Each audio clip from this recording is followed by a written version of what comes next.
Why are you dimming your light for ragged people? And what I'm talking about is hiding your true self because you're craving external validation from anybody, including strangers, trolls on the internet like user 123456789, and other dysfunctional people. And don't tell me it's because you're being nice or being understanding. Because what you're actually doing is editing and filtering yourself to be digestible for unsafe people. And I'm saying this because you're not editing yourself everywhere. You don't make yourself smaller everywhere you go, and you don't feel too much everywhere you go. You only feel that way around certain people, and that matters. You're shrinking because you learned that being fully yourself around certain people came with consequences. So now you soften your opinions, you laugh things off that actually bother you, you lower your standards, and you call yourself easygoing and low maintenance, and everyone praises you for it. But that's because this dimmed down version of you makes them comfortable. But the real question is, are you comfortable? Because let me be very clear with you. If you are editing and filtering your behavior, that is not for healthy people. That behavior comes from being around emotionally unsafe people. You don't have to dim your light around people who love you and accept you for who you are. And if someone doesn't love you and accept you for who you are, those are not your people. And I know that may sound harsh or easy for me to say, but when you love and accept yourself, you truly do not have the time or energy for people who are unloving and unsupportive. And I know this because I have hated myself and I have loved myself. So trust me when I say I have seen both sides of this equation. And just to be clear, and this took me a very long time to learn, if people are unloving and unsupportive toward you, it has nothing to do with who you are. It has everything to do with them and whatever kind of internal battles that they are facing within themselves. So this is why, and I always stress this, it is so important to live your life for yourself and not give about what other people think of you. Because people who benefit from you doubting yourself are insecure with themselves.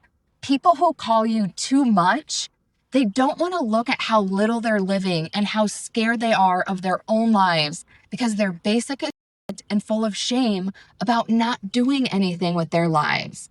And if your authenticity and truth threatens them, it's not because you're wrong, and it's definitely not because you need to fix who you are or anything about yourself. It's because you're exposing the shame within them, and their shame is not your problem to bear. Healthy people will never ask you to hide who you really are or dim your light to fit in with them. Secure people don't need you to be smaller so they can feel bigger and important. And again, aligned environments don't require you to abandon yourself to fit in. And again, I'm saying all of this from experience. I was bullied by my family, by how I looked, my face, how I dressed, my choices. I was bullied in corporate America when I worked in corporate America for speaking up about certain things that were going on that I didn't agree with. My authenticity was criticized. So I used to dim to fit into those environments. But now I'm loyal to myself. My number one rule for life is being loyal to myself because abandoning myself to fit in with the dysfunction that I was surrounding myself with almost killed me. And if you know my story, you will know that I mean that in the literal sense, and I am not exaggerating. So, in that period of my life, my self-worth was so low. And instead of focusing on how to build myself up and working on that, I was focused on what everyone else thought of me, which, by the way, chipped away at my self-esteem even more, which I didn't even think was possible. But I would be in relationships and friendships, and I was so desperate for their approval because I didn't have my own sense of self and security and identity. So I searched in it for everything outside of myself. And because I was so wrapped up in chasing their love and approval, I would never even stop to ask myself, do I even like this person? So, as you can imagine, I was surrounded by a lot of low quality people because the only standard I had for the people in my life was, do they like me? And and I'm not criticizing when I say low quality people, I'm not criticizing them because everyone is on their own journey and everyone has their own standards for what they want in their life. But my point is, I wasn't even questioning the standard that I wanted for my own life. And once I did, I realized how I was actually sacrificing my standards and lowering my standards just to fit in with other people.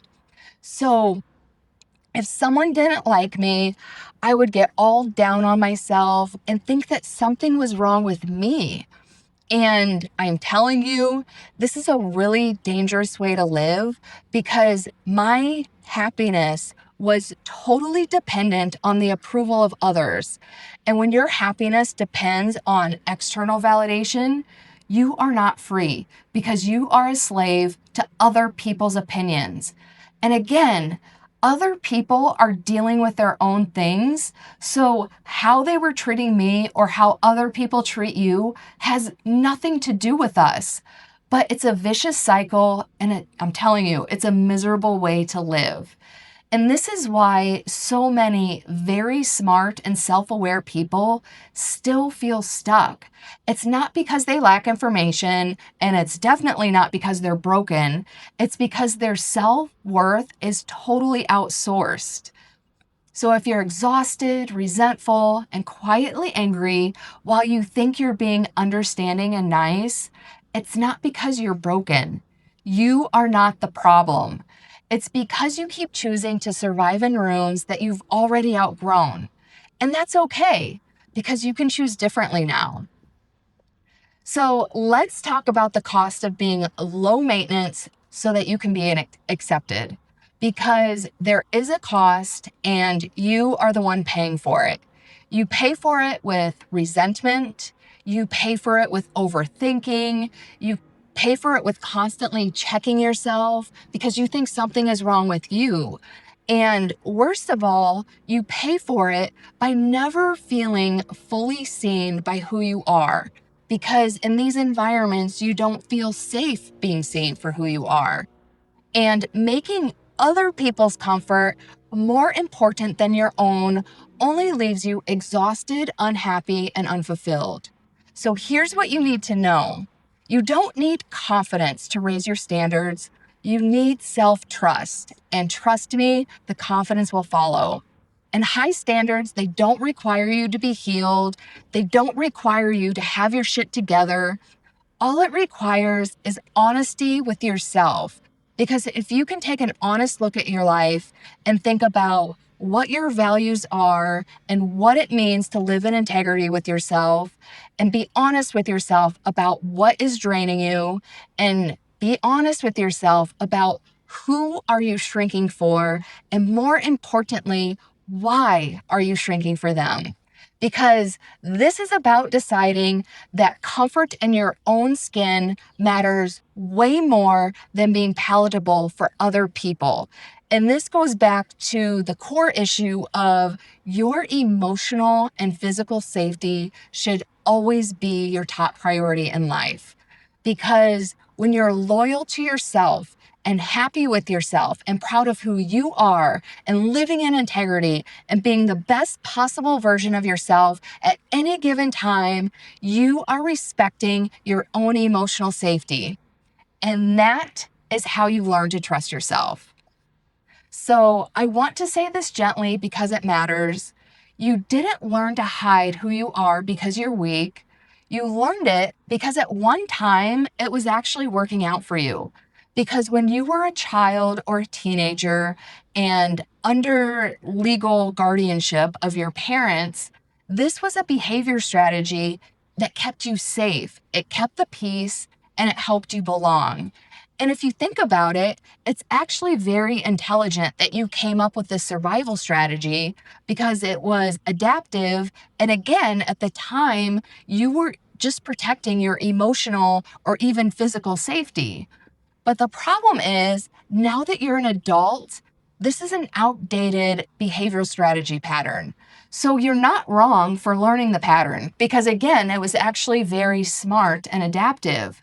But as an adult, you are responsible for not letting it run your life anymore because sometimes these outdated patterns can actually cause us more pain than happiness. So, growth doesn't mean changing your past. It means choosing differently now that you have more capacity. And that's what it means to be a functional adult. And your inner glow starts rekindling the moment you ask yourself, why am I dimming my light for raggedy ass people? Do I even like this person? Do we even share the same values? What do I want? And those are the important questions. And if you would like to explore this more, that's why I created the People Pleaser to Powerhouse Masterclass, Break Free from External Approval Addiction. It's not to hype you up. It's not a motivational talk. It's real actionable steps that you can take in your day-to-day life to transform into a powerhouse. And also, if this topic hits close to home and you would like to explore more, then check out my Why People Pleasers Don't Feel Safe Being Themselves video that's part of my People Pleaser to Powerhouse playlist right here on YouTube. Because once you see how this pattern started, you'll stop blaming yourself for it.